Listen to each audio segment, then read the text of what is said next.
Welcome to Cornerstone Kids at Home. We have a bunch of fun stuff planned for you this week. You will spend some time worshiping God with music, you will go over your memory verse, and then you get to watch a true story straight from the Bible. But before we get to all that, I want to review our Next Gen core values. First, love God. I am created to pursue an authentic relationship with my Creator. Next, which is number 2, love people. I exist every day to demonstrate God's love to a broken world. And finally, love life.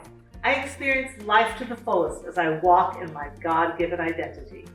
If you do these 3 things every day, I promise you that it will change your life and the lives of those around you. Have a good time today and have a great week.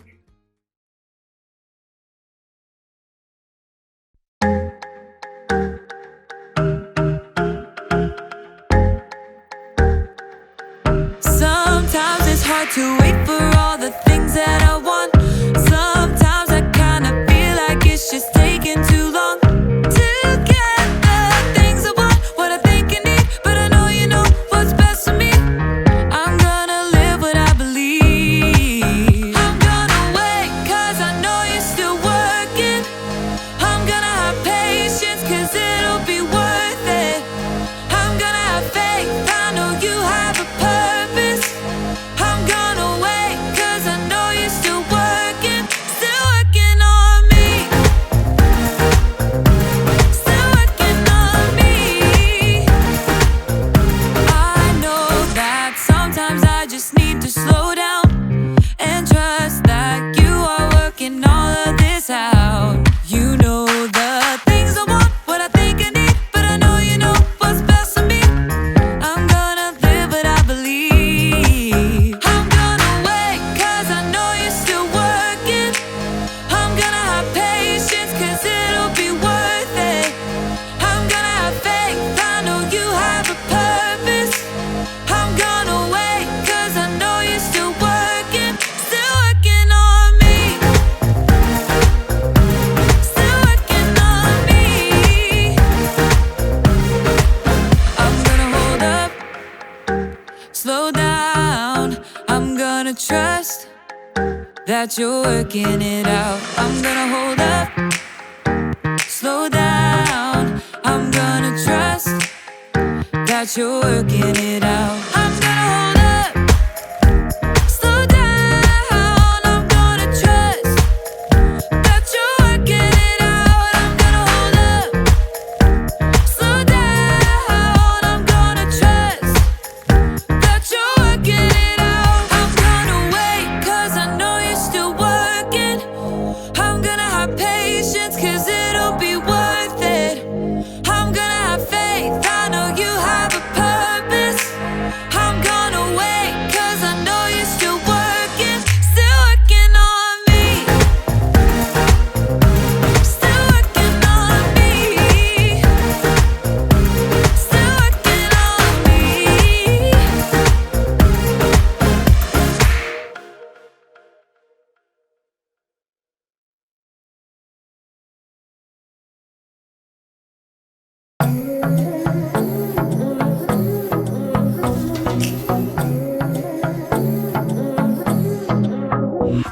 Got a rhythm in my heart and in my soul.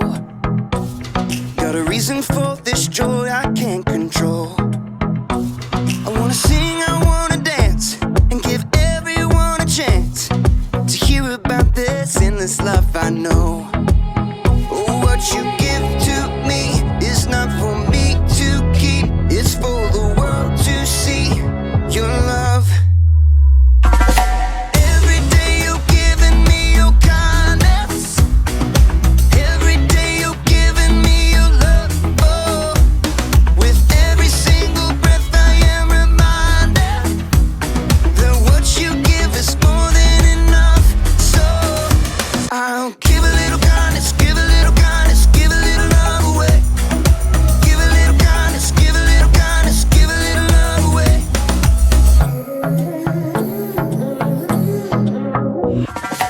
Yeah, you make me shine, you make me glow. You pick me up when I am feeling low. I wanna sing, I wanna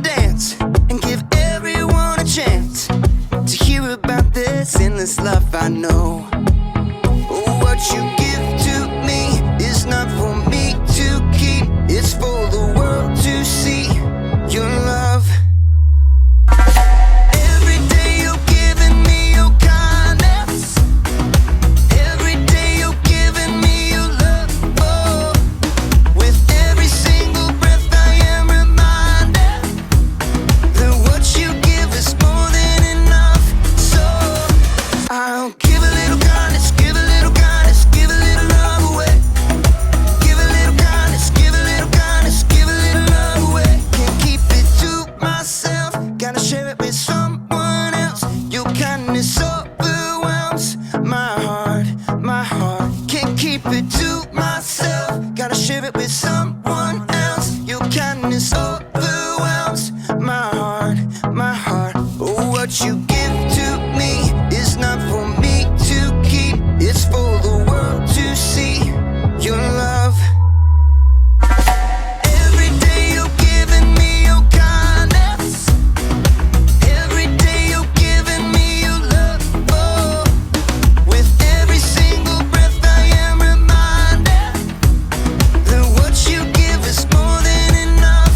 So I'll give a little kindness, give a little kindness, give a little love away. Give a little kindness, give a little kindness, give a little love away. Give a little kindness, give a little kindness, give a little love away. Give a little kindness, give a little kindness, give a little love away.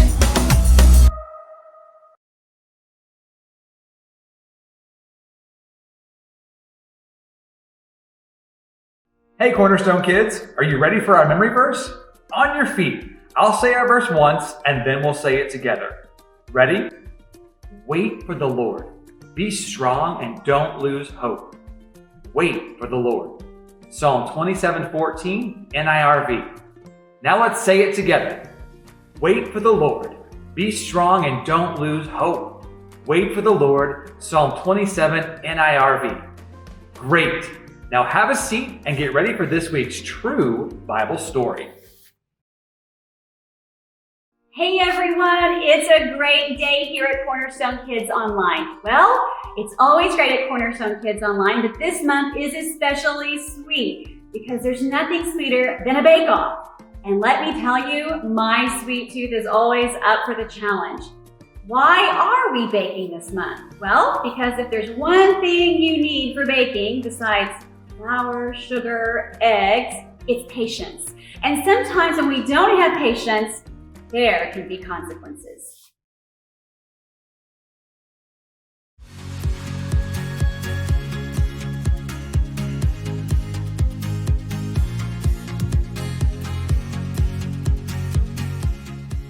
The first step will be to mix together precisely 1 cup of sugar with 1/2 cup of softened butter.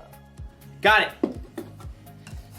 1 cup of sugar, 1/2 cup of butter. Oh, hi there. I'm in a baking class over the internet. What was that, Graham? Oh, nothing. I'm doing a thing.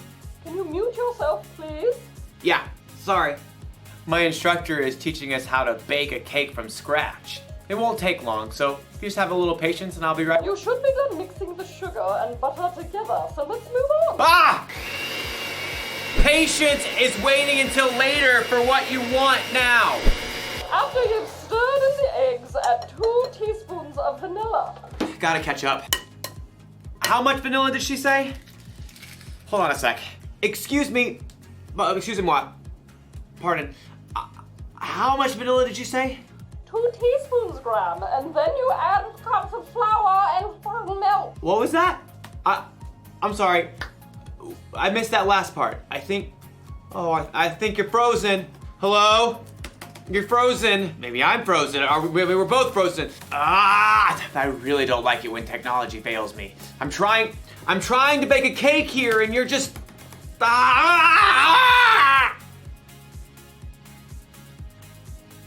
And I have to wait until it unfreezes before I can make my cake. You know, sometimes we have to wait for things when we really, really don't want to. Just like in today's story. And sometimes Also, like in today's story, we don't wait. I am making this cake. How much milk and flour did she say? I don't know. We'll see you soon. Oh! Yeah. Ah. Yeah.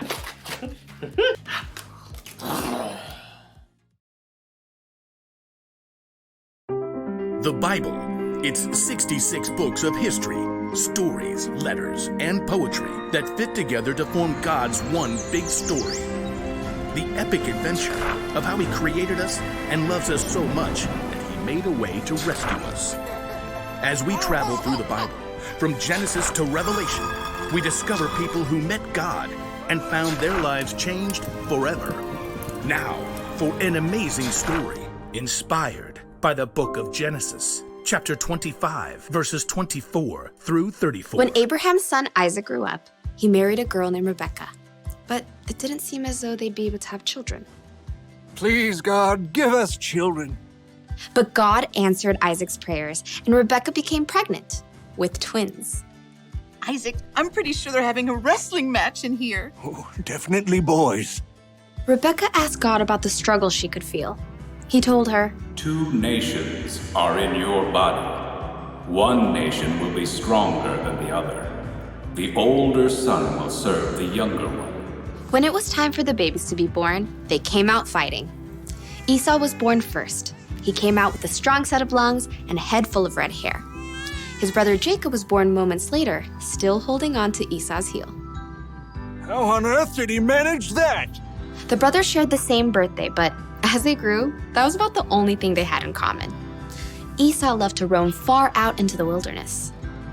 I would walk 500 miles and I would walk 500 more. Jacob preferred the comforts of home. The sun is so hot. I'll just take a little nap in the tent. Esau loved to hunt wild animals. That is one excellent wildebeest. Jacob preferred a different type of hunting. Not you, not you. Ha! The perfect ripe honeydew melon. One fine morning, Esau headed out into the wilds in search of adventure and some nice, juicy venison. I'll feast tonight. But Esau went all morning without spotting a single rabbit. Ugh, should have packed a lunch. In the afternoon, he tracked a deer for hours, but he missed his chance as the deer sprang away. Ah! At last, Esau headed for home, defeated. He was tired and irritated and so hungry he could eat an entire woolly mammoth. Must eat food.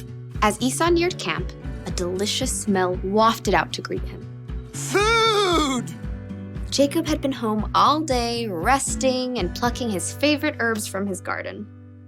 A little coriander, some dill. As evening approached, Jacob used his savory herbs to whip up a tasty red lentil stew and a batch of fresh, buttery bread. This will crisp up nicely on the hot stones. By the time Esau had arrived in camp, Jacob's stew was simmered to perfection, and the bread was hot and crusty. Food! Food! Esau lunged for the stew cauldron, ready to grab a bowl, but Jacob blocked his path. Not so fast. Step aside, I'm hungry. Clearly. Just let me have some of that red stew. Certainly. Esau tried to dive for the stew pot again. Just one itty-bitty thing. What? Well, first, give me the rights that belong to you as the oldest son. Esau spent more time listening to his stomach than his brain. So in that moment, his stomach won out. Look, I'm dying of hunger. If I die, those rights are pointless anyway. Now give me that stew. Esau sprang forward once more. Promise to give me your rights. Fine. Fine what? Fine, I promise. Promise what? I promise to give you my rights as the oldest. Cool. Help yourself. Jacob stepped aside as Esau hurled himself at the stew pot. Stew! Esau happily gorged himself on rich stew and fresh bread. But as his stomach filled up, He had time to stop and think again. Esau had just traded the rights of a lifetime for a meal that would only last him a few hours.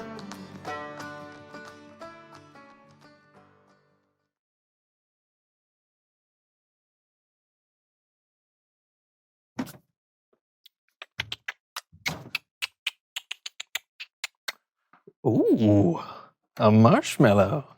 Sure. Eat the mallow, miss out on something better.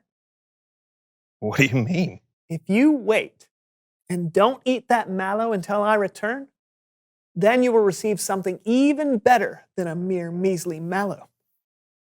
Better than a marshmallow?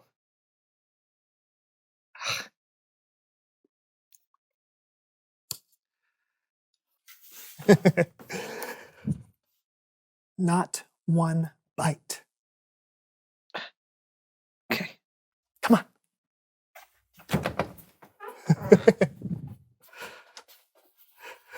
Okay.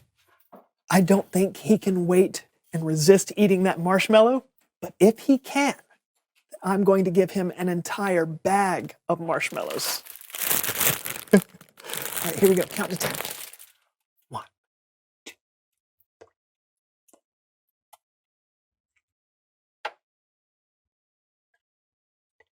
All right, let's go.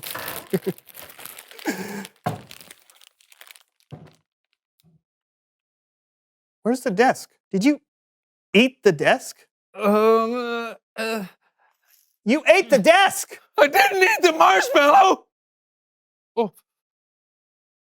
All right. Oh.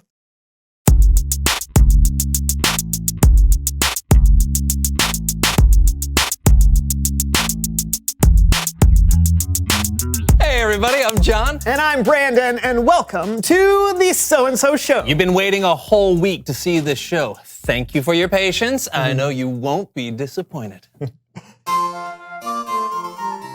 somebody say manners? No?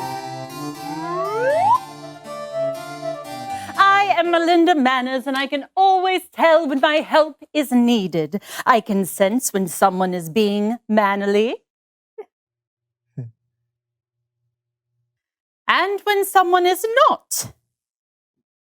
Oh yeah, all right. Chair. Weren't expecting. So, my dear boys, what seems to be the problem today? No problem. We're just trying to get the show rolling. so- Patience, my dear boys, patience. It's one of the most important manners. I wrote an entire symphony on patience once. Oh, is that right? Let's.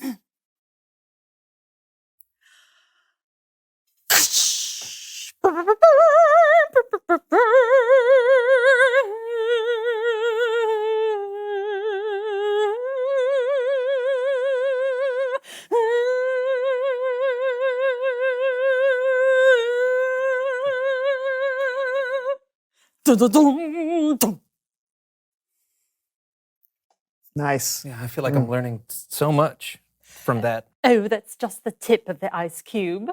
Oh no, that's not the way that. If you want to be mannerly, don't speak out, just sit quietly. Don't correct or presume, just sit tight and listen to me. Now, I meant what I said about sitting tight. Shoulders back, boys. It is unmannerly to slouch. Better? So, Melinda, now that you're here, what do you like to do for fun? Oh, so many things. There's nothing unmannerly about having fun, after all. I keep my favorite things with me at all times. Let's see. Oh, yes. Hold this, please. Yes. Okay. Oh. A ball for baskets.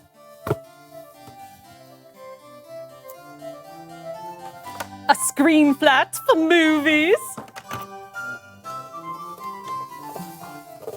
And this electronic sewing box. Wow, you certainly do know how to have fun. How did you pull all of this out of that bag? I may be delicate in my manners, but I am a strong woman. Manners and strength are like peas and carrots. They go together like deserts and ferrets. How do deserts and ferrets go together? Now, my most favorite fun to have is the kind that you can really learn from.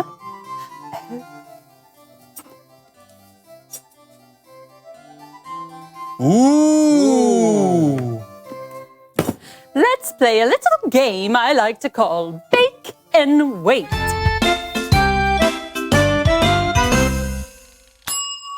Our preparations are complete. Now we simply need to insert the pan into the oven.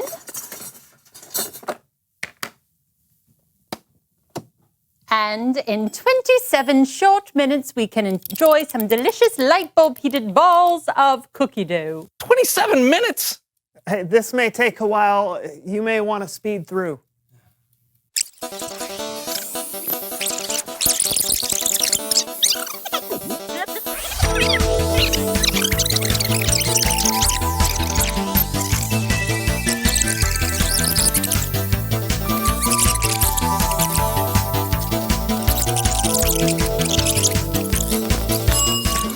Finally! Let's eat!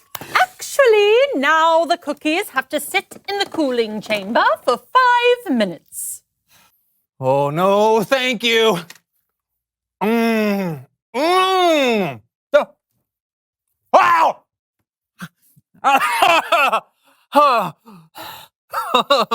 It would be unmannerly for me to say I told you so. So I'll just sing it. Being patient is always right, but you didn't listen, for you're not so bright. It's Bible story time and Kellen.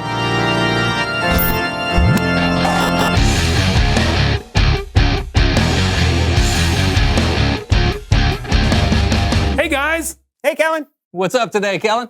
Well, today we're looking at something that happened in the very first book of the Bible. That's right, Genesis. Specifically, Genesis chapter 25.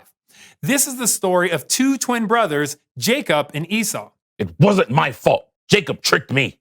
What's going on? You can't prove anything, Esau. Yes, I can. Tricky McTrickerface. That's not my name. It should be. Okay, slow down. I think we might need some kind of judge to handle this. You have just stepped into the courtroom of Judge Trudy. The cases are biblical. The people are historical. The courtroom is not real at all. This is Judge Trudy. Just to be clear, this courtroom did not appear in the Bible. Oh, I'll take it from here, Kellen. So, Esau, says here in your case file that you were born first. So you got your family's rights and inheritance. Is that correct? That's correct. I was born first. It is my birthright. Mine. Well, a birthright is a really big deal.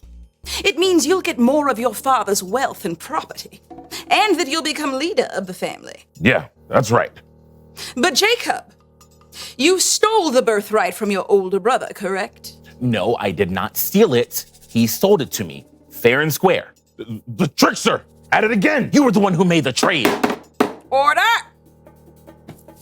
I need to know the real story. Bailiff, roll the security footage. Jacob, quick! I'm insanely hungry. Feed me some of that stew. Sure, but first you have to sell me your birthright. Look, I'm dying of hunger. What good are those rights to me now? Promise me. Promise me you'll sell me your rights. Fine. I can't wait any longer. I promise to give you my birthright.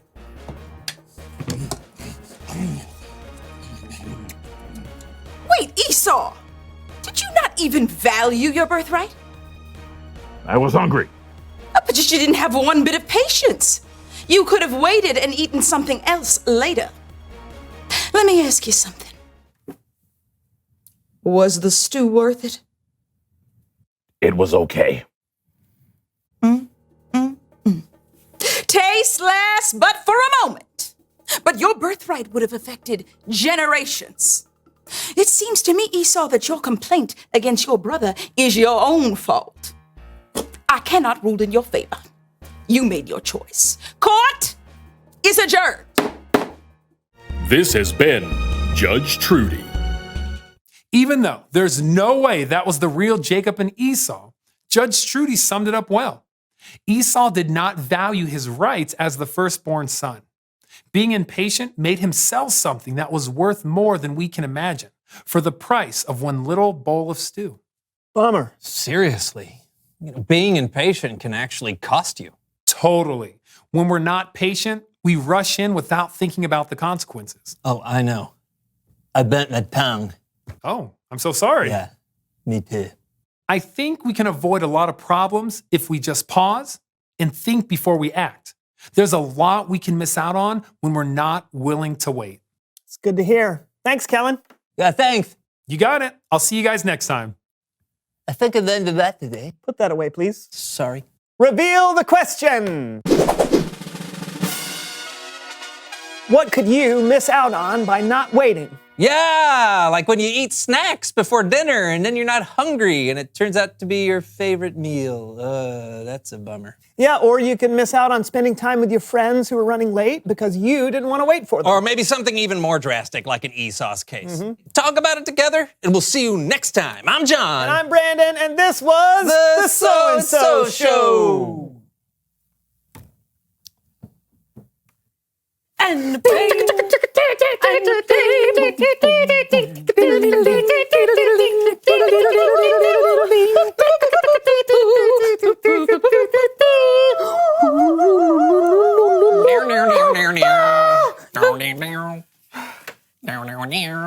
keep going. Nice. We're really coming into it now.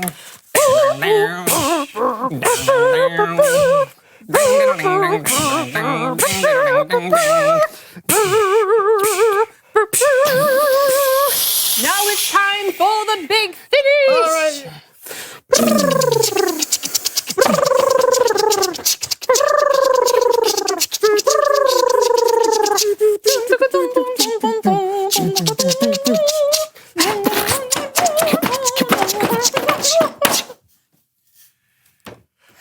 This. Oh, I left the blowtorch on. Sorry.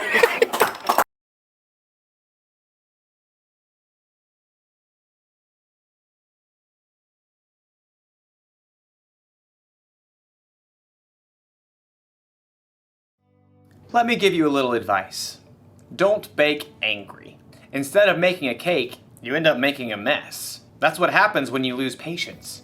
You make choices you normally wouldn't make and it ends up costing you. Losing patience ended up costing Esau his birthright. His brother Jacob ended up being in the family line of Jesus, so who knows what all Esau missed out on by being impatient. When we don't learn to have patience, we get frustrated easier. With ourselves, with others, with technology. There's really nothing good that can come from being impatient. So think about that when you're waiting for your turn on a video game, or when you're waiting to say something while someone else is talking, or when you're waiting for the internet to hurry up and start working again. Having patience is better than losing it. Slow down. Or you could hurt yourself or someone else. Or you could end up covered in cake batter. Here's the one thing to remember today. If you don't wait, it could cost you. If you need help waiting, ask someone you trust to come alongside you and see. Are you there? Oh. You're not frozen anymore. I lost you there for a minute.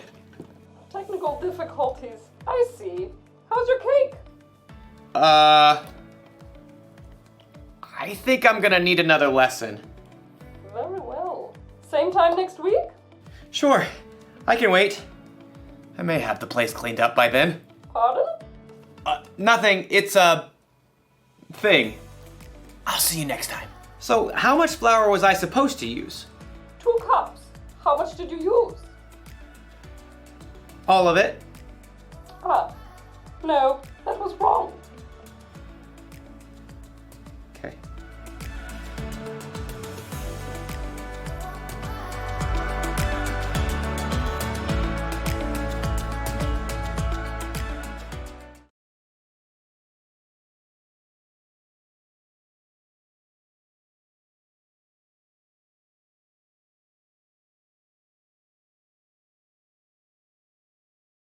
You never know what might be at stake if you don't wait. If you lose your temper, you might lose a friendship. If you sneak dessert before dinner, you might lose your parents' trust. If you don't wait, it could cost you. Let's ask God to help us have the patience to wait. Dear God, it's easy to think we would never do something like Esau did, to give up something good just because we couldn't wait. But the truth is, probably every one of us in here has struggled with patience at different times in our lives. Help us to trust you. Help us to wait for what we want now so that we don't risk losing what's really important. We love you and we pray these things in Jesus' name. Amen. Now we're going to close our time together with a prayer slide for you and your family to share. We will see you next week.